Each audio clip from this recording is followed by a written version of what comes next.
This episode is with my Hawaii brother. Ryder Guest is from Kauai. He's a big wave surfer and a highly skilled hard enduro rider.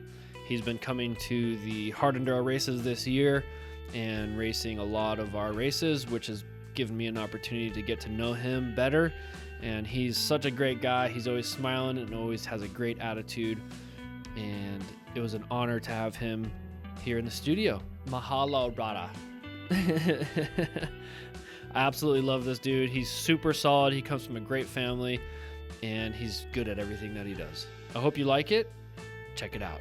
And now a quick word from our sponsors that keep the podcast going. Bulletproof Designs is a company that focuses on making the highest quality billet aluminum protective parts for off-road dirt bikes, made right here in the USA. I've been running Bulletproof Designs since 2012, and I've had great luck with all of their products. Their products come with a lifetime warranty, so if you break something, you know they got your back. Bulletproof Designs protective equipment is a must-have if you like to ride gnarly terrain. If you like to mess around and find out, you better put Bulletproof Designs on your bike. Head on over to bulletproofdesigns.com to order parts to keep you riding weekend after weekend. Climb needs no introduction, but here we go anyway. I've been riding Climb gear since 2008. They were one of my first sponsors. Climb works hard to provide the community with high quality, lightweight, and durable motorcycle gear. Their latest addition is the XC Pro line of gear. This is what I run. They have off-road and adventure gear along with a range of other lifestyle products. They support us, so go support them. Do you need a one-stop shop for everything you need to keep you on the trails? Slavens Racing is an online retailer that specializes in selling high-performance off-road products. Slavens is owned and operated by dirt bike enthusiasts, by riders, for the riders. The customer support team over at Slavens has a huge foundation of knowledge to help you dial in your bike and equipment. That means you get the best customer support when you call them with questions. Head on over to slavensracing.com to buy from the experts of off-road. Thanks for sticking with us through these ads. Let's get into the episode. All right, well, I'm here with Superhuman, Ryder Guest. The guy surfs major waves and rides dirt bikes pretty damn good too. So, Ryder, thanks for being here. Thanks for being on the show. Thanks for having me. I'm excited. Always fun to talk to Max, even if it's for 5 minutes at the races and stuff. So just getting to learn to know you more is awesome. So I'm stoked. 100%. Yeah. 100%. Well, we were just talking about nutrition and trying to get the most out of our bodies and our minds. And what's it like coming from Hawaii to Arizona and renting cars and getting bikes? And like, I always found that it was hard or just difficult to go race overseas or in another country. Or I was just in Hawaii, and it's like you're kind of scrambling. You got a rental car and you're living out of a Coors Light box and and it's like not ideal conditions, but you have to make it work, and you still got to eat healthy, and you still have to make it happen on race day. So how do you manage that? Yeah, it's that's a really good question. It's harder than it looks, but luckily we've been like, last year I came to Arizona. It was my first race after Hawaii Enduro Fest last year. All Tristan guys came out, and we were like pretty far off from like Tristan, he and Ryder, and I think Will guys were pretty far out there. But a couple of the other guys, we were like not too far from them, so we're like kind of got our hopes up on our home terrain. And I came here and just like humble pie, like it's not home. It's the exact opposite up here. And last year I was a little bit more on my own. This year has been good because I kind of have a good support system going. We have the KRD team with Cavello, Kana, their families, my families, were kind of all going in on it. So it's been a lot easier, but it's still hard just to come up and try to adapt to the terrain in 2 or 3 days before the race. Yeah. When these guys have been riding it for a few weeks and for years before. So just trying to learn the terrain, and then also like trying to stay at a even keel with it all is definitely been tricky, but it's fun. It's fun to learn. And like every time, this last weekend was like probably one of the hardest racing weekends of my life. Just like mistake after mistake, crash after crash after crash, just like pulling me down the gutter with my mindset kind of. But it was like, now I'm like, well, I'm taking it in stride. I learned so much. If I didn't come and didn't show up and line it up with these guys, I wouldn't would have not had any of that. Right. So Yeah, you'll be able to be this much further now that you went through all that. yeah, you can kind of look back on yourself in like a third person and be like, okay, this is what I need to fix. This is what I did all right. This is what I did good. So Yeah.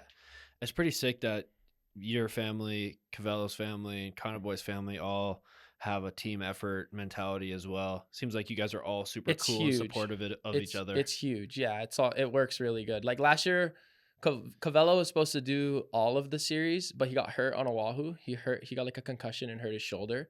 So he wasn't at this one. And then after this one, I was supposed to go to the East Coast. Josh and Matt Musgrove, not Josh Musgrove, but Josh Shecker and Matt Musgrove, we're like, you should come to the East Coast, like, because they saw how hard I was struggling here in Arizona, and they're like, East Coast is the spot for you guys. Josh like stuffed my bike in his van, like did like all the efforts to get it there for me, and then I had an appendicitis, so I couldn't go. When Battle of Goats was raining, and I was like, oh, that looks fun. Yeah.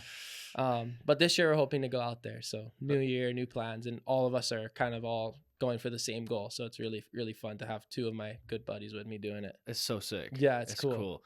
And all your parents are super cool too, I feel like. Supportive. They're super supportive, and they want to see us do as good as we can. So that's like a huge part of it all, is family from Hawaii. As you know, like, dude, when you go to Hawaii, like, people take you in as their own, like, as family. So and like sick.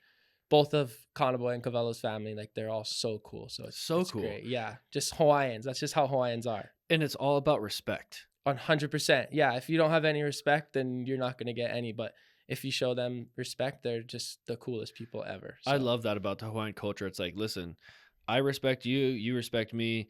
That's the terms of whatever agreement we are ever going to have. Silent agreement. Yeah, exactly. And if you don't respect me and you make it obvious, then I'm done with you, or we can fight.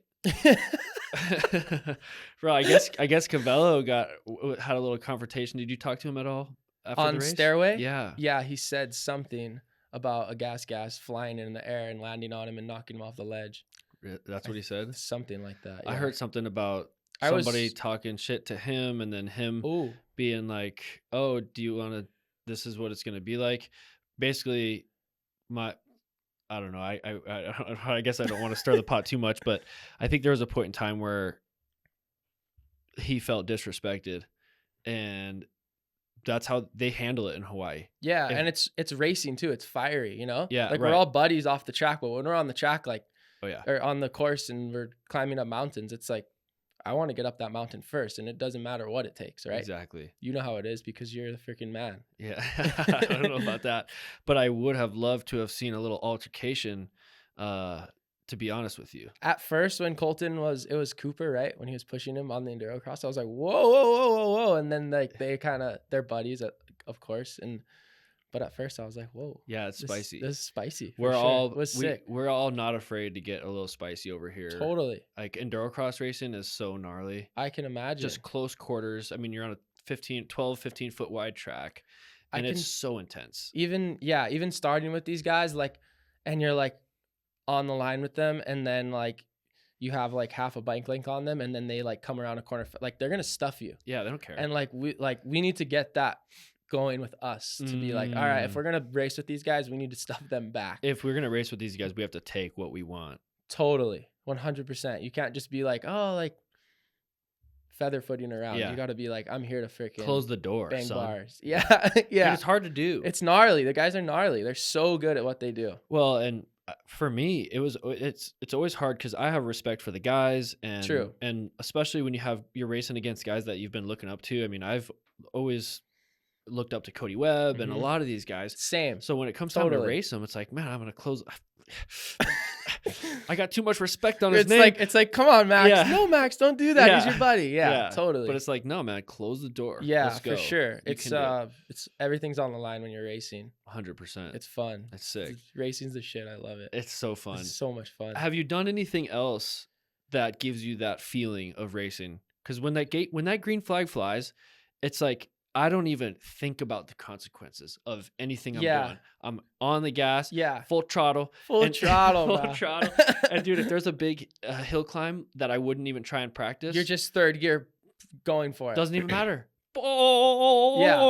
Yeah. whatever it takes. Yeah. Don't even care. Whatever it takes. Totally. For And sure. it's a unique mind space to be in, and Yeah. nobody's ever been there. The only other thing that I could think of that would be that way would be like cage fighting. Yeah. Like toe to toe. Yeah. Stand and bang. Stand and bang. Exactly. So it sounds like you're familiar. No. I'm like the least confrontational guy. I don't like any of that. You're pretty chill. Yeah. I mean, I'm fiery though. Like this weekend, like some fire was coming out. Like I went over the bars in front of Evan, your buddy. Yeah. And I like got up and looked at him and was like, I hate this place. Like after that was like the third or fourth time I went over the bars in a row. Like I've never gone over the bars like 4 times in 15 minutes in a race. Like I went over the bars, got back up, literally went back over the bars, got back up, did that one in front of Evan, and then like the next little mesa went over the bars again. I was just like, what is going on? That was on race 2 on Sunday. So like that mindset that you're talking about where you're like nothing else matters. I had a hard time getting there this weekend because it was hard for me. I was just having a hard time. Yeah, because you like couldn't get compared into your to groove. Home. At home, I was like, this is for all the beans. Come in fully confident. I don't care. Yeah, I'm going. Same here. Like I want it to be there more, but it's intimidating here. It's different. Well, yeah, and plus, tell me if Arizona, I'm wrong. Yeah, not Arizona, but in GrindingStone. Yeah, just in the West Coast in general, you know, we have so much traction here that the limits are so much further. Yeah, in Hawaii, one of the hardest things I ever rode was a gentle Jeep road this steepness. Yeah, like the welcome mat in Kauai. Yeah, I know. I'm like, what is this? This is terrible. You can't even go anywhere. Yeah. So you can't go up as big of stuff, but right. in GrindingStone or even out here too, right? There's stuff. You have massive traction, right? So you can go up massive stuff, and then it's like, dude, that's too big. I don't want to go up. Yeah, I don't want to go back down either. Even on like some of the stuff I go like the one downhill, like not even the one. There's 100 yesterday that were radical, but just the ones that you get to, and you're like, okay, wait, these guys are just cruising down this thing like it's nothing, and I'm like, oh my god, fully confident. I have to go, and if you hesitate one bit, you're shot. You have to just be 100% commitment, which is sick. Like I'm not taking anything away from the race. I just had a hard weekend. It was gnarly. Well, and the guys that have been racing that have been racing it for 4 years, or 2021, I think was the first year. Yeah. So they've been doing it and then going out there and practicing for weeks at a time, getting used to it, pushing their own limits, pushing the limits of the terrain. Right. And then you fly in from Hawaii, a little jungle package lands in the desert. And you're like, what do I do with this place? Where's the top of that hill? Yeah. Yeah. I broke my bike in the race. My clutch, like the line, it like broke. So I lost my clutch. It was for good reason. My bike tomahawked 8,000 hard, radical. Like, like the kind you're just like, oh my gosh. After bent bars, everything. And I was just starting to find my pace. I have a hard time in these mainland races. We need to go and ride motocross and do sprints because I'm used to going, all right, I think the race, like with all those sections, putting it in my head, that's what says about 5 hours. All right, let's just get this day going and cruise and start to find your flow like we're free riding almost. And here it's like green flag and guys are fucking on it. And it's a sprint for 2 hours. And so after my first lap, I had a bunch of bobbles, finally like made a hill and was like, okay, I think I just got my groove and then did that. Put a different clutch on, took the whole clutch system from a different bike, put it back on just because I wanted to try this stuff again. And like, I'm not going to be able to try this stuff until next year. So I'm like, I'm going to just go for if it's 30 minutes and just go back to all the hills and try them again. And then I got to Stairway and they timed me out. But yeah. Yeah, you had nothing to lose. I just wanted to try it more. Like, I just want to learn more. Like, every time you hit one of those hills, you're like, okay, this didn't work. Okay. Right. My suspension felt like I bounced off the face of this one. See, that's the hard part. Yeah. Coming with a little too much speed and then it rebounds back and you lose traction. You got to get on it again and then it's over. Right. Front lifts up. Yeah. You're going backwards. Exactly. Faster than you went up. Exactly. Did you get a lap? How many laps did you get? I did 2 laps. You did 2 laps? I was on my second lap when I broke my bike. So I was pretty bummed. And I felt like, I think I just got to 13th. I passed Gage, and I think Gage was right behind Kana. So I was like, okay, like, I think I'm right where I should be, like, kind of moving up a little bit. And then that happened, and I was just like, well, that was a good way to ruin my race. Just rushing hills, just totally rushing it instead of sitting there. Yeah. and not being the guy that does it and being the guy that watches the guy do it, right? Yeah. Watch the guy flip his bike and then don't do that and then go. I was the guy who flipped the bike. You know what I mean? Which it was easy to do yesterday on some of those features. It's hard not to. Right. I mean, when you're sitting at the bottom, you went up Stairway, right? Yeah, I didn't clean it, but did you do it once then? Yeah, which I was bummed because I'm like, after last year, I'm like, all I can think about is Paige's Stairway, Stairway. Like I have dreams of nightmares of the place. Yeah. And I'm like, wow, I got to hit it one time and like I also rushed it. So just, yeah. We'll have to come out performance. Yeah, I want next to come year early for sure. and then just go hammer that thing 1,000 times. For sure. I heard there were some boys that was basically camped out at Stairway. Yeah, the weeks before. Put a little tent on the top of it. Yeah, exactly. And just wake up and ride it. And That's a go to good sleep. idea. But live it and breathe it. It only matters when the green flag flies, and that's when it's the hardest to do. Right, it's the hardest to put it together. Right? It's so hard to put it together. Yeah. What are you thinking? What's going through your head, and what are you thinking at the bottom when you roll up on Stairway? You're like, okay, here we go. Like, what's going through your mind, and how do you manage that? It was kind of racing a lot. I wasn't really in the zone. I had a hard time on the downhill. I didn't know where to go because the downhill last year. Before it, yeah, I like stopped there and like went to go this way, and then went like I was just like. And people are everywhere. And then that threw me off. Got up JX8, went around. And the American Hard Enduro guy was like, what do you think? And I was like, I liked the downhill from last year better because I could just ride it instead of like walk my bike down because I was scared of the drop off in front of all the people. I don't want to be Enduro memes, the guy who lands on their back at the bottom of this thing. But my mind was not really there at the Stairway. I was like, okay, I'm going to go here. I had it all planned out in my head. Where I wanted to go. It was the line that Tristan was taking, where he went next to that hole in the rock instead of staying in the sand. And I like walked it and like visualized doing it. And then once I got to that point, I just stayed in the sand where everyone was failing. And then I was with the kid Hayden Mosa, I think is his name. And he was there and I was like, okay, I'm probably just going to help him. Yeah, he's classic. Interesting, huh? Yeah, he's classic. Yeah. We've been racing like me and him were in King of Motos together too. Oh, sick. Yeah. But he was there, so I was like, all right, I'll just help him. Like, it's probably quicker, like, or like my bike will be safe if I just do it this way instead of like go back down and be a hero and try it again. Yeah. But a part of me wanted to just go back down and just try it till I made it and just be like, whatever. I just want to clean this thing one shot instead of push. Yeah, it's like you're not fighting for the win. So right. It's like at that point, might as well just learn this thing. Exactly. Yeah. So 1 year or next year, I'll be there early, hopefully. Yeah, sick. Yeah. What do you think of the crowd at GrindingStone? I think it's sick. It's intimidating coming from a little island where we raced in. You're literally on your own in most of the races until like you guys come and like stuff like that. Like this year, like a lot of the time, like there's some spectators on hills and stuff, but it's like family and friends. Like it's like the whole enduro world is at the bottom of a hill and you're like, go for it. Yeah. You know? So it's insane though. It's so cool for the sport, I think. Yeah. Like what GrindingStone is, how everyone can just ride around and watch you or drive around and watch you.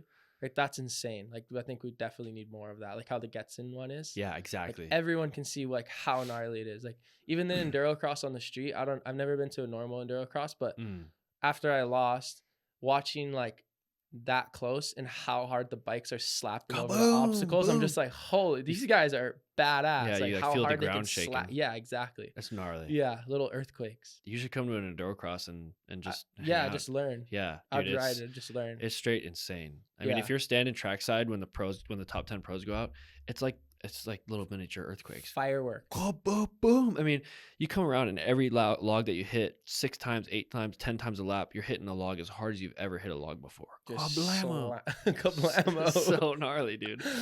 Cracks. Yeah, it's a wrist breaker. Yeah, sounds sick. I wanted to jump it when you're on the microphone, but I was like, bro, if I just I don't know what's the double. There's 3 things that are gonna happen. First thing in my mind is I'm gonna jump this thing and clean it, and then I'm like, maybe I'll get to the corner before Tristan, and then the other one is like hit it way too hard and just lose the bike halfway up the log. Yeah. Or like I'm gonna hit it. No, don't hit it, and just tomahawk onto the road. Yeah, so I was like, there's a race. You have to be full committed. Yeah, I want to practice it first. That's where all the things that are floating around the back of your mind, like I'm here from Hawaii, I'm here to learn. I'm probably not gonna win this head-to-head race against these guys. Enduro cross champion, multiple multi-time enduro cross champions. And if I jump this thing on the first time I race him, I'm gonna jump it. I have to jump it again too. Yeah, exactly. and you know, what do I actually have to gain by doing this extra little Yeah, double the day before the totally. actual race. Yeah. So Yeah. it's probably a smart call. It was fun though. That was a sick afternoon. Yeah, I think it's cool that the street rhythm thing is a great addition to hard enduros. I think we need more stuff like that. For sure. And then having that crowd there. I mean, the only thing worse than doing it in front of a crowd is doing it out in the desert all by yourself when nobody's watching. Right. You know what I'm saying? Like when I was in Hawaii, pre-riding the course in Oahu, and I got stuck as shit on that one uphill paper bark hill. Dude, I was in a bad way. I was like, man, I wish there was a crowd here to help me out of this. Seriously, like give you some like motivation to get out of this. Oh, dude, I'd still have been out there. Oh yeah, I would have if I didn't get rescued, bro. Yeah, it's brutal. It's gnarly out there. Super gnarly. That's what I mean. Like when we're racing at home, like we're just a lot of time you're by yourself. You don't even if you're doing good, if you're in the lead, you don't hear bikes, or if someone has a gap on you, you don't hear bikes. And then sometimes you can be with someone the whole day, but you're kind of by yourself in races at home a lot of the time. Yeah, because they're like real mountain jungle adventures. Yeah, we're out there. It's definitely a remote feeling. I mean, a lot of times you won't even be that far away from the staging area, but it still feels like you're so far away because you can't ride out anywhere. Totally. Yeah, you're in the trail that you started in, and you got to finish it. Exactly. Most of the time. Exactly. Unless you're gonna turn around and go back the other way, which isn't you don't ever want to do that. You know what I mean? No. That's like but we have to sometimes. Yeah. Sometimes we're like, oh, okay, 20-minute trail today. Okay, let's go. All right. Mm-hmm. Yeah. I like to make a loop out of it too. I'm like a big loop guy. Yeah, I don't like coming back. I want to make a loop. You know? That's how we are too at home. Like a big 3-4 hour loop. Yeah. Yeah. What's the culture like? What's the moto culture like in Hawaii? It's so sick. Everyone just loves to ride. Like there's like Thursdays, Thirsty Thursdays. All the uncles all ride. Like a group of them in Anahola and Omao, and then sometimes they all ride the same spot. And like that was like some of my dad's friends. Sick. And like the first time I rode was either a Sunday or a Thursday, but like Thursday, Sunday, and then the Omao cruise Tuesday as well. And just everyone's just stoked on it. Like everyone's so supportive of us going racing. Like they're like, we're so stoked. Like everyone comes up and like, we're so stoked for you guys. Like this is so sick. And like all the younger generation, like there's gonna be some little hammers coming out of Kauai, guaranteed. What's after like our generation of me, Cavello, and Kana? And yeah, they're coming for sure because they get to watch us and like they're probably like, oh, I want to be like them, you know, guaranteed. Yeah. So are you guys like the beginning of a wave of Hawaiians, do you think? I hope so. I mean, we're not the start though. Like the Satterfields and like Grayson Gonzalez. Yeah. And like all of them. Like I'm pretty sure Chris and Casey Satterfield. I think Chris got like, I want to say 9th or 11th in TKO one year when like Jarvis guys were there when it was wet. Gnarly. So like those are the guys who like came before us and like showed us the way like through Omao and stuff. Yeah. And then Grayson was super badass. He was with Shirko and stuff. How great is Grayson? Yeah, Grayson's just the man. He's the nicest guy in the world. I know. Yeah. He's great. So like we're definitely not the start, but I hope that it continues after us, which I think that it 100% will with us coming up here and trying to test out the big leagues with all these guys. For sure. Yeah, and I hope that it comes back around to Hawaii next year. That'll be sick. Yeah, I definitely want to come back to Hawaii. And I think the Tristan guys are all hungry to get out there, and Ryder and all them. Yeah, I think they'll do really well out there too. Give you guys a run for your money, and I think it would be. They're the best guys in the country world, so getting them to come out would be so sick. So mental. Yeah. The first year they came was sick. They didn't first year was Cody, and I think Rich Larson, and then the second year it was like a lot of the boys, the younger generation, but no Cody. Colton was there, and then this year was kind of just Cody and James and a couple of other guys in the pro and A class and stuff like that. What's it like when the boys come to your turf? What's the mindset game for on. you? It's game on, yeah. Try and get some sleep. Now I'm shutting the door. Yeah, like I remember the morning of the race, I asked Connor, I was like, "What? You get some sleep?" He's like, "A little bit." Like where's like you know how it is. It's hard to sleep before races. It's hard to eat before races. It's hard, but you have to force yourself to because if you don't, you're not going to do as good as you can. Yeah, you need the fuel. You need it. You need the sleep. You need the fuel. You need the right mind. Isn't it amazing how much your brain can affect that? It's like I'm not sick. I'm not unwell. But I feel weak. But I feel weak. My knees are weak. I can't eat any food.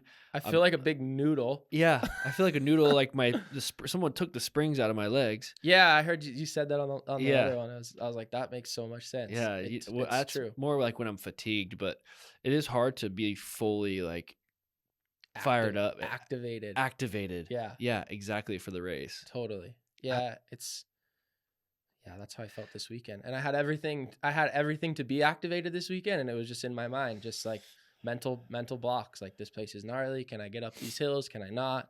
So yeah, That race is a tough one too, because It's there's hard. so much to worry about, right. and there's so much that's out of your control. Yeah. And then just when I was like, okay, I'm gonna do good. I got my flow right now. It's on, and then broken bike. Yeah, So that's rough. yeah, it's okay. It's what happens when you're young and racing. That's how you You've learn. probably had it a million more times than me, Oh, dude, right? I've blown it so many times. It's Which all the best guys probably have too. Like, you're one of the course. best, and you've blown it, and like that's what made you one of the best, right? Yeah, I mean, I think it's just matters how you handle this situation. I mean, everybody's going to make mistakes. Everybody Totally. in the world makes mistakes. It's how you handle that and what you learn from it and what you take away and how you apply that next time. That's what matters. Yep. How do you, when you're getting nervous like that, like what kind of, you're training with Steve? Yeah. So Steve came to Kauai a long time ago when I was like a little kid. I was like 3, maybe 4, and Steve rode with my Hatch. dad, Steve Hatch, the Yeah. man. The man, The bro. man. He's such a legend. He's so good. He Yeah. like made like he was with me last night till like I don't know what time we went into. We went in the house at like 9 after like getting up at crack of dawn, racing all day. Like, I wanted to fix my bike for the next race because I don't want to show up in Utah to Moab with like bent handlebars and a broken clutch reservoir. Yeah. And like that's the first thing I got to do. Yeah. So I'm fixing that last night, just cleaning up, getting everything ready to like say shoot to the mainland for a few weeks. And I'm like, Steve, like, you don't have to help me with anything else. Like, just go hang out. My mom has dinner. Like, just cruise. He's like, no man left behind. Like, I'm not gonna leave you out here by yourself in the garage working on your bike. So he's the man. But anyways, back to the first question. He's the man. He's like such a legend.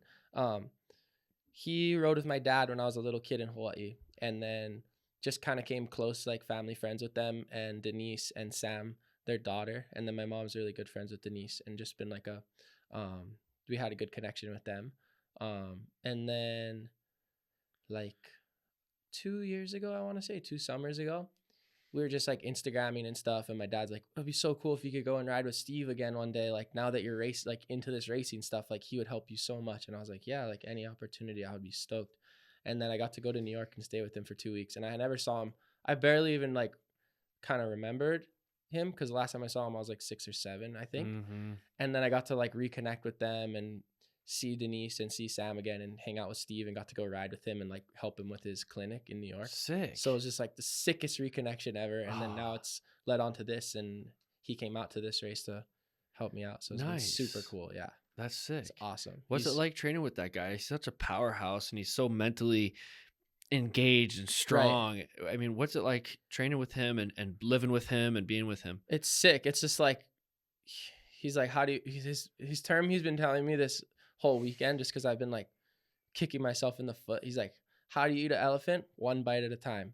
It's like what he says every time. Like, fall down 7 times, get up 8 times. Like, just like that's nothing. Like, you got this. Like, just super positive. Like, he's so mentally strong. So it rubs off on who he's around, I feel like. Yeah. And obviously, yeah, like the guys that he's trained are like you, Taylor, all those like amazing guys. So Josh Toth, like, so it's proof's in the pudding with that guy. 100%. And like him too, you know, like his accomplishments in racing and how good he is on a bike.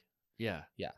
Does he wake up and go for a 20-mile run every day or anything No, like but that? he's up earlier than me. Really? Yeah. I'm like getting up.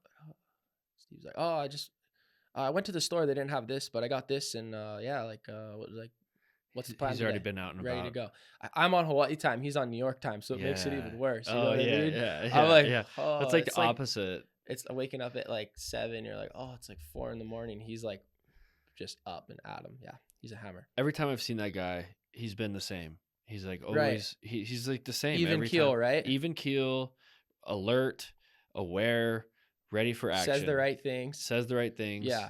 Knows what's up. He's just like so solid. Yeah. Like, even as soon as you interviewed him at the Endurocross thing, I was just like, that's how you do a freaking interview right there. He just He's handled like, it. I love Arizona. Like I was just like, holy crap. That's how you do it right there. Yeah. That's That's how you do it. Bro, he You know? handled it. Yeah. He can handle it Yeah, for sure. for sure. I know. I was like, I to the point where as the interview, I was like a little nervous. Like, all right, let's go do an interview with Steve. Right. And I'm like, oh, getting closer to him. How long did you train with? How long have you known Steve for and stuff? Long time. Shoot.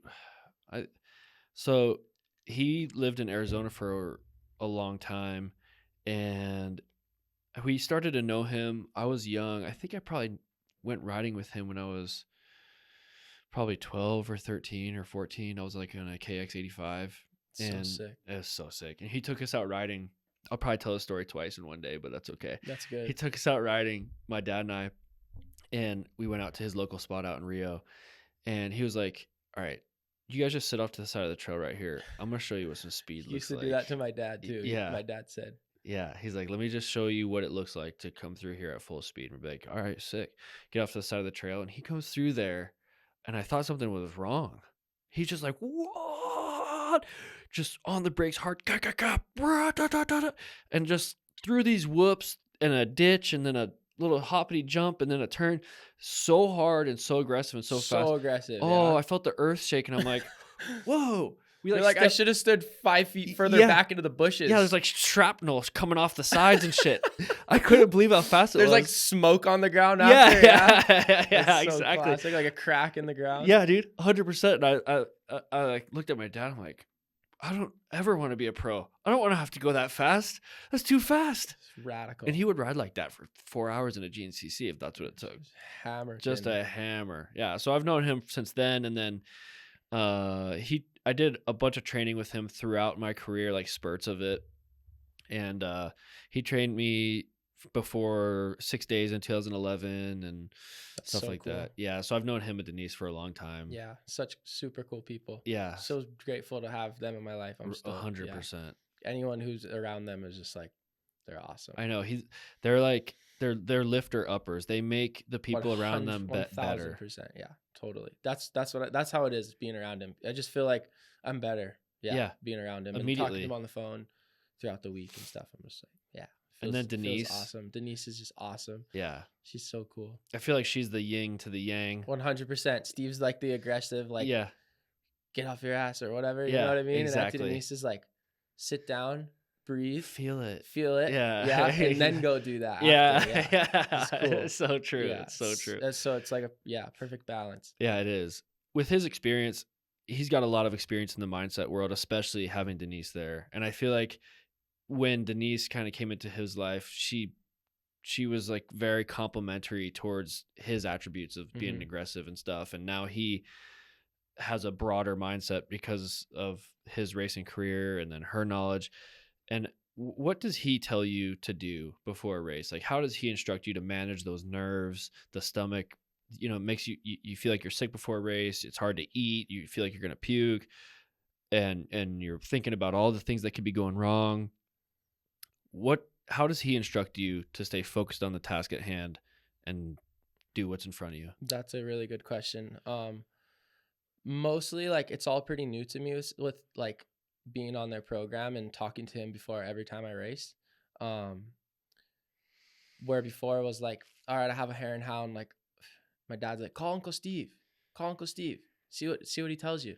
And like now it's like every race is like I got him to like bounce ideas off of him. And he's like, the main thing for him is just like staying prepared and just like not overdoing it before a race. Like you want to come into the race just like ready to rock. You don't want to be like withered and like, oh, like I rode 3 days and like, or I rode like Tuesday, Thursday hard and now I'm racing Saturday. Like just tone it down and have all your ducks in order and just be like, all right, this is what counts, not the practicing in the week, which the practicing in the week does count obviously, but like race day, be ready to go, be action. Yeah. You know, like just, you know, that feeling on the starting line when you're like, oh yeah, I did everything possible to be here and be ready. And you know, the feeling of being like, I overdid it this week. Why did I not just like tone it back on that ride instead of like break my bike and then have to work on it for 2 extra days instead of it was already ready and I could have just not rode or just took it easy instead of try the hill that I couldn't make 100 times. So yeah, big thing with him is just being prepared and being ready and mentally clear for the race. Yeah. Because more things in the back of your mind building up is less forward strive into the race. So you just want to be clear and just everything laser beams on the task is racing, the task at hand racing. Yeah, 100%. for sure. And does he give you visualization or breathing exercises before the race, or guide you in that direction? It's more Denise. When I talk to her, she's like, all right, do like even steady breath, or do like the alternate like nostril breathing and stuff, and just try to get into that zone. So that's huge for sure. Have you been able to use your ability to get in the zone in the ocean and apply that to riding? Of surfing? Yeah, like Yeah. your skills, because you can obviously get to a point or get in a zone with surfing where you really understand the waves coming in, everything's clicking, you're like one with the ocean, and it's like boom, I'm ready to fire, I'm in the zone. Yeah. And are you able to apply that same understanding of the terrain around you and the present moment and that present mindful engagement to riding dirt bikes? For sure. It sounds kind of cliche, but when you're feeling the flow, you know what I mean? When like you feel it, and you know when you don't feel it. You have your days when you don't feel it, and you have your days where you just feel invincible and ready to like. Not that I'm gonna catch any wave, but like when the waves are good, I'm like, okay, this is like I feel on. I'm gonna get one of these things that are coming in, or I feel on. I can freaking get this hole shot or whatever it is, make that hill climb before anyone else or whatever it can be. So it's like, yeah, it's just finding that zone. You know, because you're an adrenaline junkie just like me. When you're in the zone, you're in the zone. It's the same thing. Surfing and riding, I feel like, is yin and yang too, but then they're also very similar. So yeah, for sure. Like that, it's the same feeling. It's just like a totally different thing. If that makes sense. Yeah, and surfing, I feel like being able to capture the moment is such an important thing to be able to develop, because that wave's coming at you, so you have to be able to process that wave coming at you and figure out how to ride it all based on what the wave's doing. Track that thing down. Yeah. Is that the mentality? Yeah, well, yeah, you just have to put yourself in the right spot. Like it's like if you don't set up your bike correctly, you're gonna go over the bars on the first whoop or whatever it is, or you're not gonna even make it up the hill because you have the wrong gearing or whatever it is. It's the same thing with surfing. If you're not putting yourself in that zone or hitting the right line on a hill climb, if you're sitting 10 feet too far out and you're not on the ledge, you're just never going to catch one of those waves. You have to put yourself in that spot. And like, it's the same thing. Like you're kind of visualizing like, okay, this is the kind of wave I want to catch. Like I know kind of what it looks like, or like, this is just a really good, beautiful wave. Like I want one of these things. Yeah. So, and it's the same thing with hill climbing or riding hard enduro. It's like, I want my front tire to go here and I don't want it to go there. I want to take off here. I don't want to be the guy taking off here under the lip. Like I want to kind of come at this thing with some rolling momentum, same as riding. And that makes sense to me in the riding department, but how do you apply that precision and that precision to a moving target being the wave? Because that wave's coming at you, and you have to process so much. Every wave is different. The water's faster in some areas of the wave, I'm sure. And like, I don't really even know anything. It's almost like when you're riding good, you know, the feeling of like you're like one with your bike in a way. Yeah. It's like the same thing with like you're like one with the ocean in sort of a sense. Like you'll still get picked up and slammed and smoked, but like those days when you get your good ones, you're like you almost have like a gut feeling like you're gonna get a really good one, and like sometimes it definitely doesn't happen, but like, yeah, it's just getting in that zone. I feel like that mentally just like, this is what matters. I want one of these waves, or I want to win this race, whatever it is. And the surfing thing, I want to talk more about surfing, but how are you so good at both things, and how do you decide where to invest your time? Oh, that's hard with the time thing. Just growing up, honestly, you're just a product of your environment in Hawaii. We're so blessed in Hawaii. Like Kauai, North Shore, amazing. I get to go to North Shore, Oahu, like since I'm a little kid, and surf and like be like rubbing elbows with those like big pro surfers since you're a little kid on North Shore, Oahu. So it's like, if you're growing up in Hawaii, like your level of ocean awareness is like already very high because you're in a dangerous environment. Like every single afternoon after school, we're in like an environment where people can drown, but that's just our normal, right? We're like, oh, it's going off. Like we're out there or whatever. Like we're going to the shore break today. We're going to get slammed on the sand 100 times where people drown. So you learn it from a very young age. And then I was lucky enough to have my dad who rode dirt bikes and then be able to ride dirt bikes and race when I was little. So that was my first thing. Like I got a PW50, like the typical story, like three or four got a PW50 for Christmas. Like that was the thing. Training wheels came off really quick. Honda 50 and then KTM 50 and then up to like a KTM 65 when I was like 8 or 9. And then like surfing was kind of on the back burner kind of. And then one day just like, you know, when something clicks and I was just like, I saw my friend get a barrel and I thought I got a barrel and I was like, holy crap, this is the new thing right here. I want to surf. And I would ride all the time and like race at the track on 50s and 65s and stuff. And then I just like, I don't want to ride anymore. All I want to do is surf. And that's all I did. Didn't ride very much all the way up till like COVID pretty much. And then really, yeah, I mean, always around dirt bikes, like dirt bike shop, but like I didn't enjoy being in the dirt bike shop. I'd rather be like down at the beach cruising with my friends.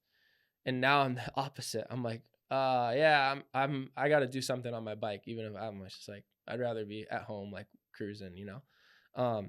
But yeah, COVID came. I would ride like mountain bike here and there, like a couple times a year, like I live like close to some trails so I could go ride, like play around, but it was like minor, like cowboy boots and jeans and like a helmet. Like I don't need a camel pack. I don't need dirt bike boots. Like I'm just going to go play around on the bike in the yard and on the road up by my house.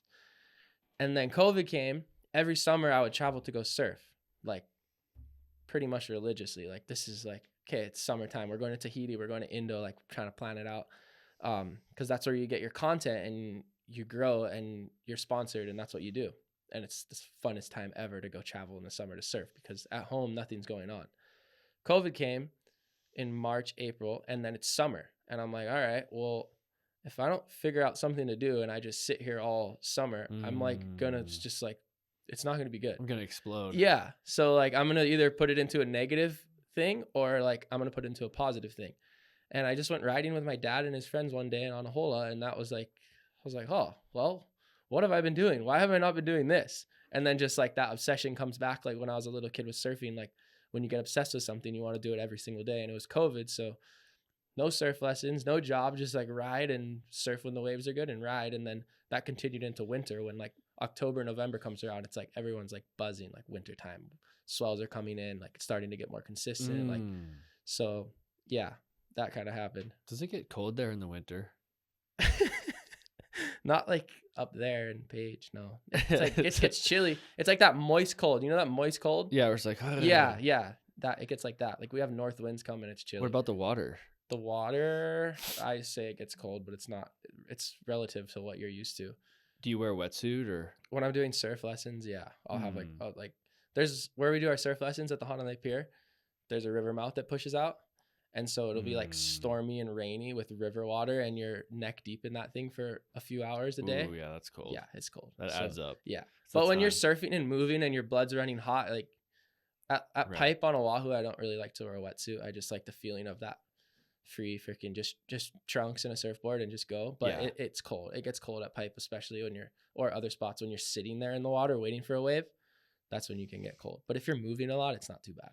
And the surf lessons, is that how you're able to make a living back in Hawaii? Yeah.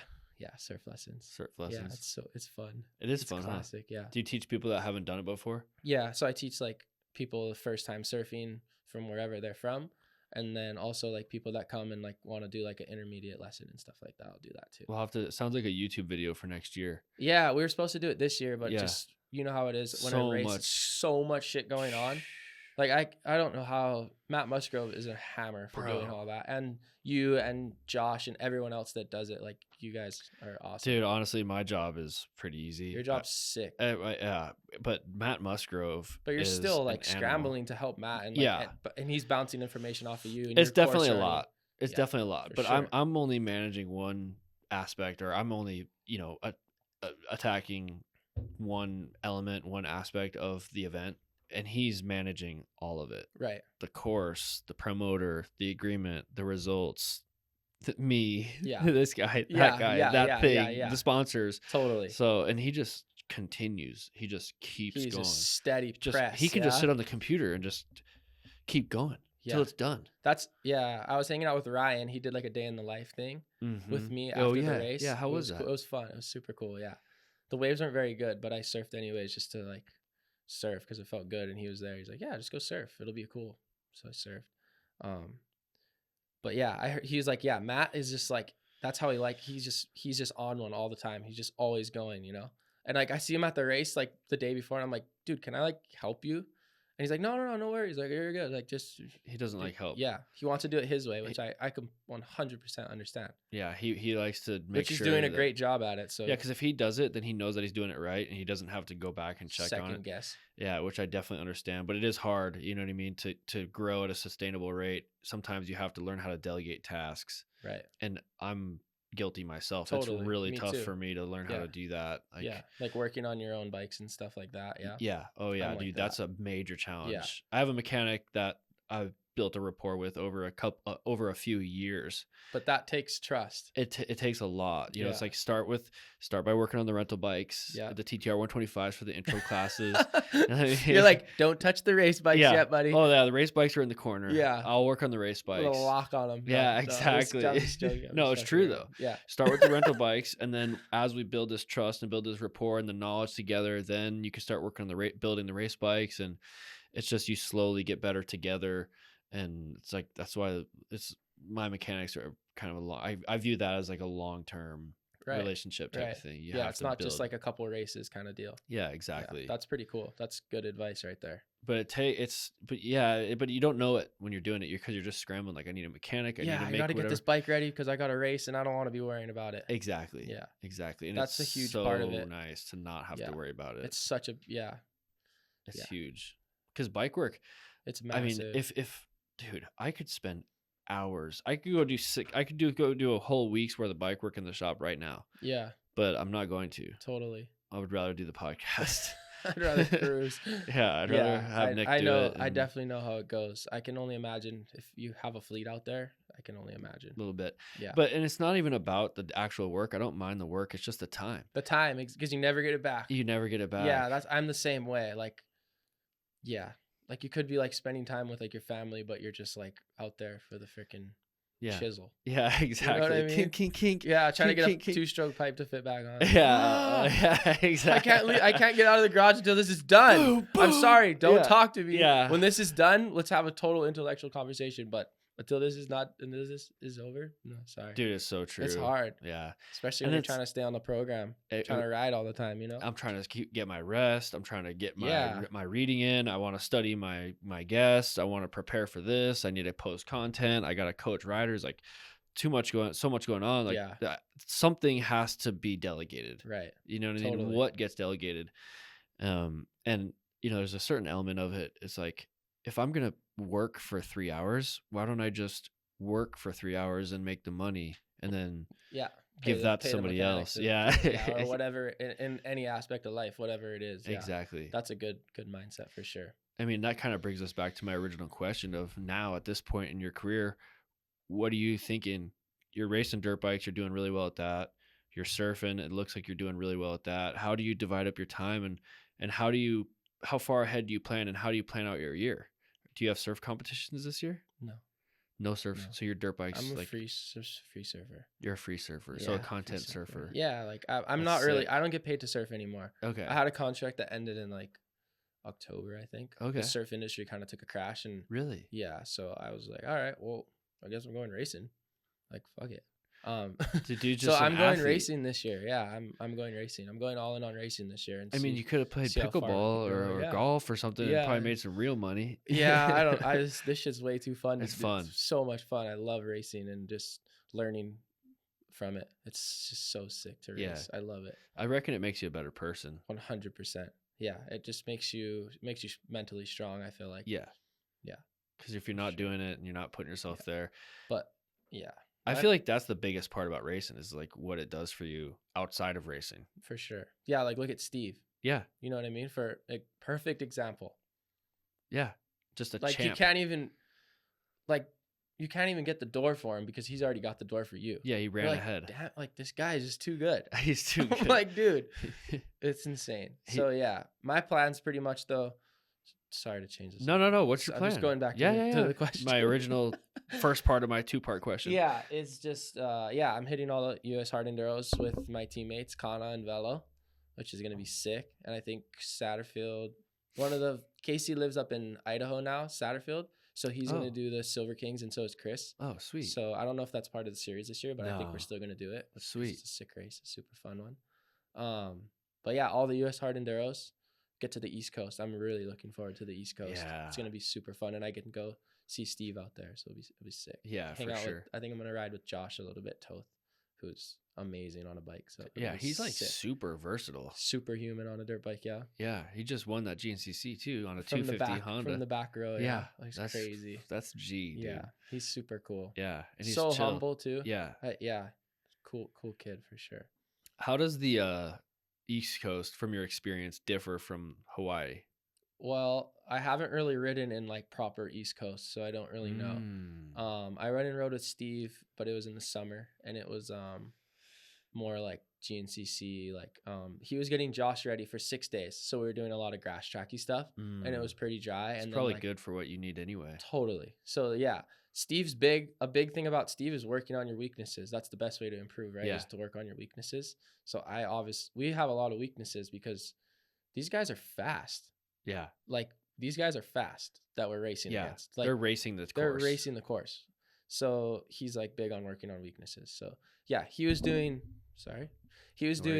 like flat track practice and then some stuff through the woods, and then like towards the end we did some hard enduro stuff with Josh, and Josh was like, "Oh, you can actually like ride hard enduro," because I was just like plugging out on the grass track, getting lapped by Josh. Like, who's this like guy? it's like I'm here to like learn. Like I'm just like, brah. And then we went up like a sick little creek bed, and I was like hanging with him on one of Steve's bikes, and he's like, "You're pretty good at hard enduro, yeah?" And I was like, this is like all that I ride. I literally don't ride the grass track stuff. Everything in Hawaii is hard enduro. Yeah, that's what I mean. It's the like, only type of riding there is. So that's like to answer the question before, like the waves are gnarly and the riding's gnarly, how it is. So like you have like a higher threshold, I feel like, growing up in Hawaii. Not to be like cocky about it or anything, but like it's true. I feel like at a young age, like the consequences are high with surfing in Hawaii, obviously. And then riding, just like it's slippery and gnarly and nasty. So yeah. So the threshold starts high at a young age, I feel like, in Hawaii. Yeah. As it does for everyone else in their own discipline and own places. Yeah, no, but it is true, because I mean, take Kauai for example. That hill that I was talking about, that's like this, the welcome mat. You have to be an expert level rider just to get to the trails in Hawaii, Kauai anyway. That's what's cool about some of the places. It's like the nastiest, most blown out rut and trees down, and you got to get through it. And then you're like, boom, up onto the ridge, and you're like, wow, this is totally beautiful. But to get to it, you have to be pretty tapped to get there. Some of those ridge lines are sick. Yeah, I was so stoked when you guys got to come and experience that. Like Josh, dude. We took Josh like 2 years ago after he came and did our Labor Day race, which is a big one for us. Mm-hmm. And he was like, wow, this is the real deal, because he's seen it all. He's gone to Romania and all that. And so have you. So it's cool for you guys to be like we got some sick stuff too, you know? Oh, so sick. Yeah. I mean, you get up on those ridge lines and you can just see the whole south side, everything. Yeah. I'm a big view guy too, because from the West Coast, we always have a view. Right. I never lose my sense of direction here, because you can always you always have an awareness of your surroundings. Yeah. And then you go to the East Coast or Hawaii, and you're winding around all these trees, and there's all these mountains are like up there. Yeah. There's like oddly shaped ridge lines and creeks, and everything's a little bit different, and you have to learn it, and you get turned around. But then when you get up on top of a mesa or up on top of one of these ridge lines, you can see the whole forest with all the different ridge lines, and it makes more sense. And all the crazy trees and biodiversity. It's like, whoa, this place is mental. It's almost overwhelming. Yeah. You know, as a desert boy, I go to Hawaii, and I'm like, yeah. When you're in the one interview, I think that Gelson did it. The guy who's helping us. One of our uncles who's helping by us the waterfall. You're like, there's just so much growth here. It's just radical. Like you said, something so classic. That's what I like about all your videos. We were watching your one from Paige the other day with my family, and like my grandma's sitting there, and she's like laughing because you're just like riding along, and you're on the electric one. You're like, this course is dope. You just like yell it out like sick. Like it's just so classic and raw because you're in the moment. Raw, baby. Awesome. That's my whole thing. Just keep it real. One of my favorite sayings is real shit only. Yeah. Fuck you know yeah. What I mean? For sure. Real shit only, for sure. All day. What's it like for you? Like, what do you think of the West Coast? How do you like it out here? It's sick. I came here when I was younger to do surf contests, but that's like all in like Southern California. Yeah, yeah. And then, yeah, it's sick. I love it. There's just so like, I just look and I'm like, holy shit, how's that mountain? Can you ride there? Yeah. Because like on Kauai, there's only a couple places to ride. Oh, Where right. here, like just get in the truck and go wherever you want to drive to Idaho. Yeah. Get in the truck and start driving. Yeah. Like you can go anywhere and It's just ride. crazy. It's so sick. And I feel like you can be so versatile in all the disciplines, how all you guys are up here. Because you can just go anywhere and ride. You can ride the sickest motocross tracks. You can ride the sickest hard enduro. You can do it all. Desert, everything. Yeah. And then go up to big mountains and like more Northwest or East Coast. So yeah. It's so true. And Mental. I guess it's so easy to take for granted too. I took it for granted when I would come here. I would come here like to see my grandma and I would be a surfer. And I'd be like, bro, get me out. I want to go home. I'm over it. I want to go home. I want to go back into my island, like, and like do my own thing and go surf and like cruise with my friends, which I still do. I still do get that feeling. But like once you look at your dirt bike and then you're like, wait, no. Like you can ride here. Like you can like freaking ride. So it's sick up here to ride. Yeah. I think the dirt bike makes it like way sicker here for me. And then all the people I get to meet through it. You know what I mean? Yeah. So yeah. And you like to explore. Yeah. For sure. Yeah. That's like kind of hard enduro based, right? Yeah. And there's unlimited stuff. That's what I mean. That's a good way to put it. Yeah. I mean, if you drive coming down the I-17 to get here from Page, you're just looking at all these mountains. You're like, what's out there? What's out there? What's out there? I mean, if you like sample, it's like, and if you drive from here to Idaho, like you just said, right, you're going up through Utah and Nevada or like, or yeah, whatever, you can like just hit it. It's just like so many unlimited mountains. Yeah. Like I haven't even touched. Yeah. Dude, I've been exploring Arizona my whole life and I haven't seen it all. I've been exploring my backyard for 8 years since I've been in this area specifically. I haven't seen it all. I still find new shit. Huge. It's crazy. Yeah, it's so sick. I love it for that aspect, and I love being able to see. I asked you about how you like it, but I'm telling you how much I love it. But no, it's I sick. love being able to see too, because you sure. can see a mountain and like let's go to the top of that. Let's go to that mountain. Yeah. That's what in Donner. We were riding and I could just see like these huge granite slabs going up. It was like 2 days before the race in Donner. Yeah. And I was like, can we get to that? And we were with Ryan Boardman, who's Steve's son, a South Bay Moto Performance guy. Yeah. Super cool. He's been helping me out. But we were with Ryan. That was when I first met him. And he's like super nonchalant, Ryan. He's like, oh yeah, we ride up that. And I'm like, can we go now? He's like, yeah, go for it. Just pick a line up it. And me and Convoy are just switchbacking up this thing, just like into the freaking clouds. And we're just like tripping because you can take any line you want. Yeah. At home, if you want to take a new line, bust out your saw, bro. Better get out your saw and cut it open because there's, you know what I mean? Straight up. Like there is some stuff in the ferns, like and then there's creeks and there is open zones. But here it's like, like the pine trees. You can get creative. The pine trees, yeah. That's where like, oh, we don't have to cut anything, just roost it. Yeah. Sick. So yeah. It is wild. I mean, the fact that you have to cut through stuff, and there's areas where it's so thick, especially the one that was in Oahu. It's like Oahu is thick, yeah. Thick, bro. Like so thick that too thick. Yeah, too thick. You can't even get through that stuff. Yeah. I mean, you can't even see bike yoga. You can't even see where you're trying to get through too. Like, totally. You can't even see the earth. Yeah, or the hill too. You're yeah. just like put it in third and let go of the clutch, and you might like totally hit it way too hard, but you're probably gonna get up it. Like that's how I was on those hills on Oahu, or like second or third. Yeah. Like, I don't know what's at the top of that thing, so I'm just gonna nail it. You're covered by this canopy, and then you pop out for a second. Yeah. And then that section on the third lap where it went up and down that hillside. So sick. That was sick. I mean, those guys. I wish the whole race was on that third lap. Me too. That would have been insane. I told people could have watched it more. Yeah, I told him too. Like, just put that in next year. Kind of like what GrindingStone did. Yeah. Just do a short course on that. Right. It'd be so sick. It'd be mental. And then, you could over the years you could like clear out that single track that runs along the bottom. You could clear out more trees and make that better and stuff, and then make that a spectator route. And like you can make it all one zone and open it up more and more. Yeah, exactly. So it's like an ongoing thing. Exactly. Yeah, because a lot of the races like, oh, let's cut this old trail, and they cut it, and then like no one rides it sometimes. Not just necessarily on Oahu, but it can happen on Kauai. And then we ride it for the race, and then it's like gone again. Yeah. Yeah. I definitely understand that the promoters want to make the race special and like reopen trails and make it unique and make it different, especially for like, getting the locals to show up and race. Yeah. Oh, we cut out those old trails and this and that. But there's also an argument to be made that like listen, you don't really need to do all that. Run what we have, make what we have better. Take GrindingStone, for example.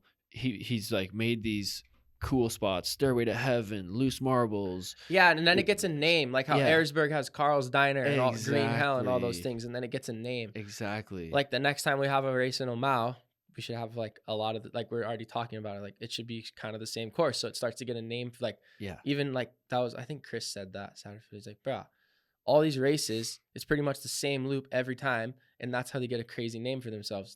Ehresberg, for example. Yeah. Right. And you can change the sections to make it different. Or go backwards and make a new spot in it. Yeah. Yeah. Exactly. Widen up the tape, move the tape over. Yeah. You know, you can always change it. Put some trees in the way. Yeah, exactly. At the runway. Exactly. Make the runway shorter. Yeah, exactly. Yeah. Exactly. And sick how creative you can be with this sport. For sure. You can do whatever you like, bro. I know. That's what I love about it is the creativity aspect. I'm glad you mentioned that because that's huge. I feel like yesterday after that race, I was like, these guys have a different mindset of like how creative they can be on this sandstone stuff. Oh yeah. Their mindset is mental. I think that the creativity comes from the necessity because sometimes Hawaii will do this a lot. You'll get to an area or a hill climb and you'll be like, there's no way I can get out of here. Like, how can I get up this, out of here, this hill, this waterfall, whatever it is. Like, what's the move here? How can I do this? You might try it 3, 4, 5 times and it might not work, but if you stick with it, eventually you find out, you figure it out. Like my course preview in Kauai, I was like, there's always a way. Yeah. Because there's a couple of hills that we cut out of the course preview where I tried it like 5 or 6 times. Really? Yeah, or 5 times, and I wasn't getting it. But we cut it out. Otherwise, the course preview is going to be freaking 3 hours long. The moose was too hard. Yeah, I don't know, bro. No, I had tubeless by then. I just don't think that. I think I ran straight out of talent. Honestly, not enough talent was the problem. I like it when you go from like I have a buddy that does that. You go from like just totally laughing, and then you're like, no, like you turn your head sideways and you go serious. Like I ran straight out of talent. Yeah, 100%. But if you stick with it long enough, you'll figure it out for sure. And then you're like, and then when you get to the top, it almost feels that much better. You're like, yes. Oh yeah. When you try a hill 5 times and you make it on the 6th try, or 15 times and you make it on the 16th try, you're like, well, it feels that much better. Yeah. It feels good the first time when you grease it on the pegs and do a hop at the top. Don't get me wrong. Exactly. But when you try it 5 times and you make it to 6, you're like, holy shit, that was mental. I feel like that's what really builds your confidence too. Yeah, because you know you can do it. It's just like, get out of your head and keep your feet on the pegs. Exactly. You know what I mean? 100%. Yeah. That's what I was going to ask you. And I'm glad you said keep your feet on the pegs because you were talking about learning how to ride grass tracks with Steve. How much different is the technique on the bike for doing stuff out here in the mainland compared to doing stuff in Hawaii? And I know that that's a major generalization by staying on the mainland, but let's just say like turn track, single track, flowy, 3rd gear, 4th gear stuff, a little bit faster terrain. How much different is the technique for that than it is with Hawaii Hard Enduro? It's just so much faster, and you're just like, I feel like you're more locked into your pegs and just the bike's moving under you. Where at home, we're just like pivot turning, stopping, line it up a rock, whatever it can be, splat over that, do this, get up the hill any way you can. So most of the time. Yeah. But yeah, here it's just being so much more faster and like looking further ahead, right, is a huge part of it. Because at home, we're like looking at the next rock or looking at the top of the hill. And you can't see ahead. Yeah. So here you can see, and it's about bringing your eyes like further forward.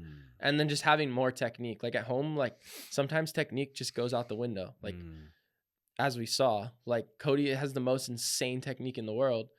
And like sometimes it just like technique doesn't work there, where obviously it works here, like when there's a lot of traction. Sometimes it's just like wheel your way to the top at home, where here it's like, if you don't have technique, you're going to get smoked. You know what I mean? Yeah. Yeah. I feel like Hawaii, there's a lot of weird tricks that you have to know how to do, and bike maneuverability. You guys are all really good at maneuvering your bike through tight areas and around bike trees. Bike yoga. Yeah, you have a word for it and everything. That's gnarly. Yeah, sometimes you got to hit your head on the tree to get over the rock. Oh, dude, I got clotheslined so bad in Kauai. Did I tell you about that? I think someone else. Who are you riding with? Dennis? No, Richard. Okay. I heard about that. He told me, he's like, brah, Not like he told me, bro, not like the kind fall off your bike, ripped off your bike. Yeah, bro, it's terrible. I got up a hill. It took me 2 times to get up During the our hill. race, right? When you're coming to check us out. Yeah, I was doing media stuff. So I was like trying to keep up with Richard. And he's badass in there. So good. Yeah. I couldn't believe how good that just guy was. Dances around that mountain. It's insane. And I kept forgetting his name because he doesn't look like his name would be Richard. Yeah. But he's such a cool guy. Ryder Richard. Yeah. So cool. Yeah, and such a good rider. So I'm doing everything I can to keep up with him. And I finally make it up this hill. And at the top, there was like a mound of roots. And I over the roots.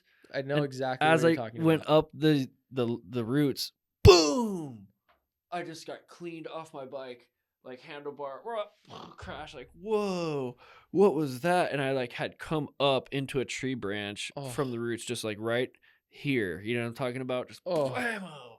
That's cringe. I was like, neck, face, back. I'm like, oh. The stars and shit. I'm like, oh, now it's I gotta, worst. Still gotta film, still gotta rally.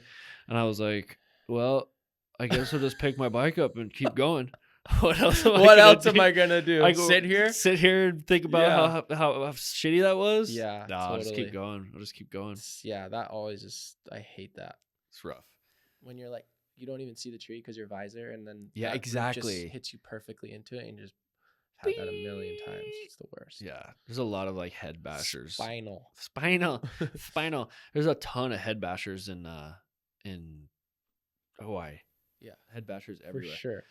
Oh, I wanted to ask you about the biodiversity of Hawaii, because I feel like Kauai was super unique and there was different stuff everywhere. All the trees was different. There was like different groups of different types of trees. And then there was those African trees that are a nuisance. The albesias. Yeah. And then there's the paperbarks and the eucalyptus and all that. So much different trees. And we saw one of those, the African trees, the albesias. Mm-hmm. We saw one of those fall. Oh my God. Me and Evan were out there. Sketch. Those are windy, rainy days is some of our favorite days to go riding. Sometimes the traction gets better. Once it's always slippery, right? So it's that peanut butter, just like rain, sun hits it, nasty, terrible, worst conditions. But when it keeps raining, we're like, put on a jacket, let's go. Like sick when it keeps dumping rain because the water flows. But those are the windy days, and the albesias can fall.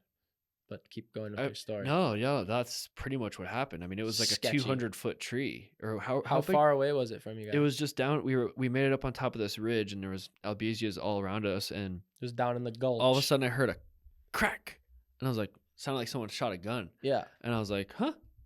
And I looked down, and I saw some movement. And it's like, I'm like, dude, there's a tree falling. There's a tree falling. Like one of the biggest trees I've ever seen, just coming crashing down across the valley. Holy crap. It looked like a bomb went off, just obliterated the whole area. Never seen that. You haven't? Really? I never seen like that big, knock on wood. Dude, I guess we got lucky. I've seen branches fall for sure and like, watch out. But like a huge one like that, I've never seen dropped other than like guys doing it with a chainsaw. That's crazy. Yeah. It was concerning because we were up on top of this ridge and those trees were everywhere and we're about to drop back down into the valley where that just happened. We're like, let's just keep our head on a swivel here. For sure. You hear it pop. Yeah, you have to. You start looking around real quick. That valley's. Do people get hurt from those? I can imagine. More so hitting their head, like what you had riding, boom, like that. Voluntary. Yeah. Not the like sometimes the tree can just sag a little bit more, and then that root can get a little bit more dug out. You know what I'm saying? On that hill. And then you could jump that root as hard as you can before, and the tree's falling over a little bit more. The wind starts to push it after a couple more months. The root gets more dug out. You got to hit it a little bit harder, and then blammo. Lights out. Cracks. That's rough. Yeah. The trees there, are they all...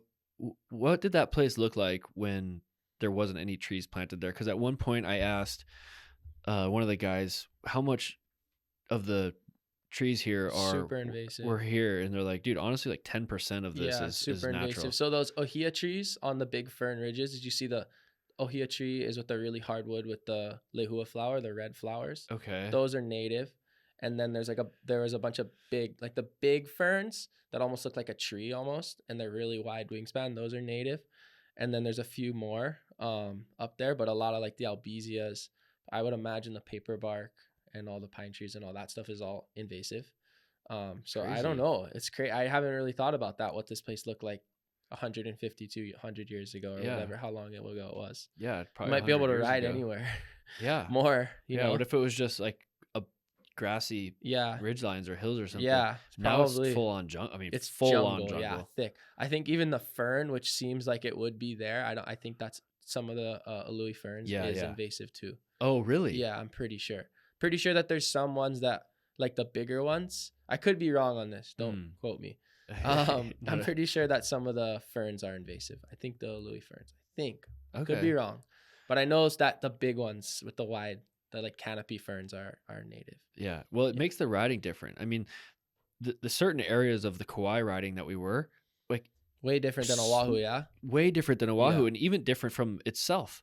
Like, you go to one area of the race, Totally. and then it's like, oh, this is different. And then the next area, there's pine trees, and then paper bark trees. And you're like, man, every time I got to like continually learn how to read this terrain and process this terrain. It's like how much traction it has. Yeah. Yeah. That paper bark stuff is the slipperiest shit in the world. It's so slick. That's the slipperiest stuff. Dude, like you were saying with looking ahead, I'm used to looking like broadcasting my vision. Yeah, yeah, exactly. Dude, straight up. But when I can't see, it's like so much harder to ride. I'm used to looking as far ahead as I can. Yeah.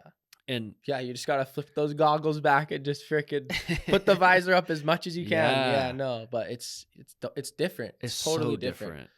Like I feel like it's different in GrindingStone as well. Very unique. Everything like to each their own. Everything has their own trip, right?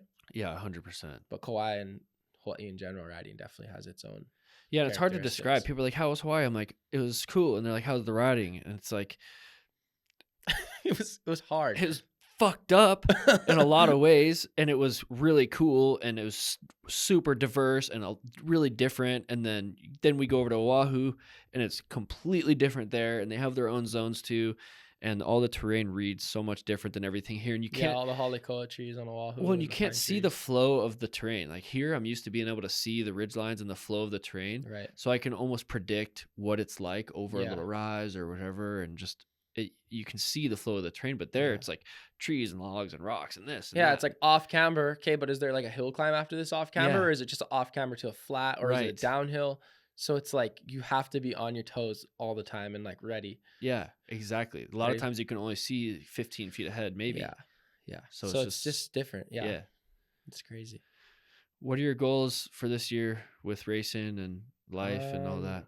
I'd love to be banging in the top 10 and some of the premieres for sure. Top 5 would be sick, and like some wet conditions on the East Coast would probably be my best chance at that. That would be amazing. Just honestly, just like a learning year. Like last year I did Page. That was my first one. I did Silver Kings and I did Donner. I got 10th in Silver Kings. I was stoked. Donner mechanical. Page just learning.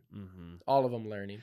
So just learn. Just have as much fun as I can and just learn and just have a good time. Like I have the opportunity to come and race and just learn as much as I can, have as much fun and try and put as much as I can into it. Like everything that I can do, I'm going to try and do it to go for it. So sick. Yeah.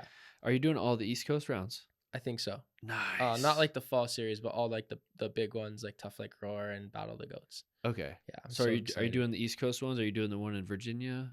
There's one in Virginia. That's not Premier, right? Yeah. Yeah. I'm going to stay on the East Coast for like a month, I think. Okay. Sick. I'm like psyching up for that. I'm already getting like all my stuff ready. So I'm psyched for that. And then come back to the West Coast for Donner and stuff.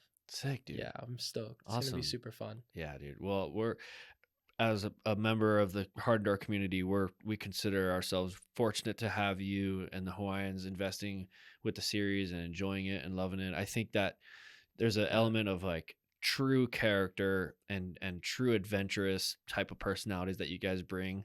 Yeah, that's super cool. Yeah, just like raw respect, cool, super cool people. There's no bullshit with trips, you guys. Yeah, there's no trips, bro. No, but yeah, thanks. We're stoked. We're just stoked to do it. It's sick. We just want to have fun with it as much as we can. And Covello and Kana are freaking hammers. So dude, it's good to have them as my teammates. Bro, I'm like, yep. And they're dads, bro. What a bunch of units, son. Hammers. Dude. Uncle Kainoa and Uncle Kaina, yeah. What are those people? Yeah, animals. Yeah. These but they're the nicest so fucking guys in the world, bro. So kind and calm. Take the shirt off their back, cook you the meanest food you ever had. Automatic. That's Uncle Kainoa's one. Automatic, dude. That It's so they good. fed me so many times when I was hungry and withered and cold and tired from riding. Just like, eat, and you're just like, shame. Like, oh no, it's okay, bah, eat. They tell you like 2 or 3 times, and you're like, okay, Like they're like yeah, offended that yeah, you're afraid to eat yeah. their food. Like, they're like, grind. You know what I Yeah. mean? Like, So we got they're you. so cool. Yeah. You feed me, I feed you. Yeah. So they're super stoked to have those two coming up and doing it with me, and then we can go home and train together and talk about the racing, and then boom, on to the next one. Let's go. Yeah. It's So such much a fun. sick culture, dude. And then the way that you guys are so welcoming to us when you come there. Like, For sure. Come open door, come on in. We got food. Yeah. We'll take care of you. It's so Automatic. sick. Automatic. Yeah, definitely. Yeah, we're stoked to have you guys because it's good for us. Yeah. Yeah. We want to see what we can do in our backyard against the best in the world, just like anyone does, right? Yeah, exactly. You know what I mean? So that was sick to see that this year, that Cody came out and James and everybody else, all you guys from the series. It was sick. Well, hopefully we can keep it going, man. For sure. 100%. Is there anything else that you want to cover while we're on here? How are you feeling? I'm good. Yeah. Up to you. Yeah. No, I mean, I could bullshit with Talk you for forever. days. Yeah. Yeah. Well, why don't you tell people where they can find you on your socials and yeah, in my Instagram, just my name, Ryder Guest _, and then I just posted a YouTube from my video from Omao. Sick. Yeah, and I was like with Cody, and then in the start Velo, and then me and Kana battling. Me and Kana were battling in that race. Yeah, same on Oahu. You guys went back and forth a bunch. Me and Kana boy have the meanest battles. Same last year on Oahu, we had the sickest battle together, like So jumping good. over each other's bikes and like banging bars, but then come in and just big handshake hug. Like so much fun always. And Velo's Love always it. just like, we're always like battling so hard because Velo's always like a couple minutes in front of us. So we're just like, I gotta get the Velo first. Like, no, I'm, so we're just like, so much fun to battle with Conboy. Bro, I feel like Velo's I don't kind of gnarly. Like, he's just, the calmness that he has is like almost kind of scary. Yeah. He's just super calm and mellow and just like ready to roll. Hawaiian. What? Hawaiian? Yeah. That's just like he's just a Hawaiian hammer. So is Conboy. Dude, I like that. Yeah. Everybody's kind of even keeled. Totally. Like, tries not to get too overextended with their emotions. They're a little quiet until you get to know them. And I feel like when I'm around, and there's like now they're like getting more, like they're opening up more to more people that are around because they're professional athletes now. You know what I mean? Yeah.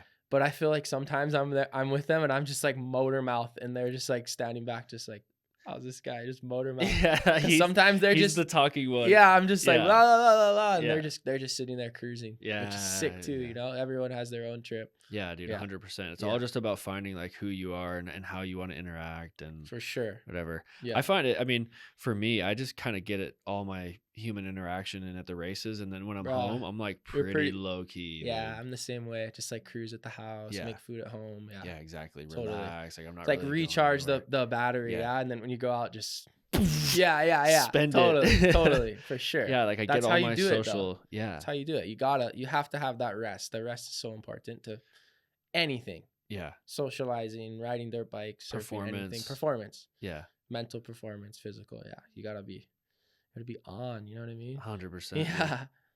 Well, dude, it's been sick. Thank you so much for coming by. You got a place here if you ever need a spot to stay, of course. You're the man. Thanks, You Max. got it. Automatic. Yeah, you. Are you going to Moab? Yeah, I'm going to Moab. Okay, sick. Yeah. I'll be there too, Yeah. hopefully. All right. But you're going back in between. Yeah, I'm going home tomorrow morning. Okay. Yeah. So I go home and cruise, work a little bit. Are you come coming back. early or are you just flying straight in, I straight haven't out? even planned it yet. Mm. Need to plan that. Hawaiian time type of thing. Island style. Island style. I'd love to come early. I think that's gonna be huge for us. Is coming up here Yeah. instead of like the week of. Come here 2 weeks. Come here a month early and For just sure. dip your toes in and feel out the terrain and figure it out because Yeah. we're already at a disadvantage coming up into the big world up here. So For sure. we need every little advantage we can get if we want to bang with those top guys. Yeah, you do. You really do. It's For like, it's the same way when I came to Hawaii. I mean, dude, Right. I got my Totally. ass kicked. Totally. And Cody was at a huge disadvantage in Hawaii as well. Yeah. Because it's just out of your element. Yeah.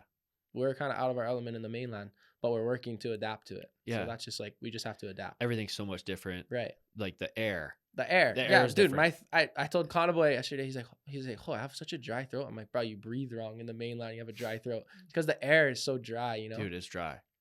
Yeah, so it's different. I felt when I went to Hawaii, dude, my hair and my skin felt so good. And I'm Yeah. not like girly in that way. No, but like, yeah, I know what you mean. I don't notice that until I come here because I'm Yeah, used to that, and I'm yeah. like, bro, my lips are freaking burning, bro. What's Yeah, going on? I have chapped lips right now from being up in Page, but just like my skin and my hair and just like my body felt so good. Yeah, for Going sure. in the ocean and like Yeah, the ocean's grounds you out. ocean's mean. Like I'm ready. Do you believe in grounding and all that? Are you Yeah, hippie like that a little not bit? like hippie, but like if I'm like having a shitty day, I would jump in the ocean and everything's good. Isn't Come that out of the wild? water, like have a couple waves, or just jump in the water and swim, or just go to the beach. Yeah, 100%. It brings you right back to Right life. back to Go Boom. to sleep, wake up. Tomorrow's a new day. Like Yeah. you're good, totally. So we're blessed to have that in Hawaii. Your parents seem super cool and just Yeah. grounded, just like you Yeah. are too. Yeah. My mom was born and raised on Kauai, so she has the same. And then my dad's actually from Arizona, so That's crazy. super cool. Yeah. We got a lot So that's of how like, he ties. he got to know Hatch and stuff like that Yeah. from being here. So sick. Yeah, it's super sick. I love it. Well, I appreciate the hospitality when I come to Hawaii. Yeah, and, you got a place on Kauai, you know that, and a shit, bike. yeah. We'll Hell throw yeah. some max graphics on it and go rip. Yeah, for sure. I mean, dude, I'll just run your graphics. You got your gear with you, by the way? I do. We might have to go for I a little know. ride. I kind of want. Bro, I got a garage full of dirt bikes. I'm so down to go for a little rip with you and Steve, and just doesn't have to be anything crazy. So much fun. Just get on the bikes. Oh, let's do it. All right, let's go. All right, I'm down. Thank you, Max. You're the man, bro. You're welcome, bro. Yeah. My pleasure. you. Stoked. Anytime. You Anytime. ready for the next race? Yeah, dude. 100%. Yeah. I wish you the best of luck. No more going over the handlebars. No more going over the handlebars. Keep on the Steve program. Him and Denise got you pointed in the right direction. I'm stoked. It's super new with that, so I'm just like, to trust the process. Yeah. I know that I should trust them. They're so cool. So Yeah, I'm exactly. Just do what he says and listen to the body and just the mind. do the damn thing. Just do the damn thing. Nothing's coming to save you. You're right. You want it, you gotta go and get it. Yeah, that's 100%. Yeah. For sure. Well, you're the man. Thanks, Max. Appreciate you, Right dog. on, bro. Thank you, guys. All right.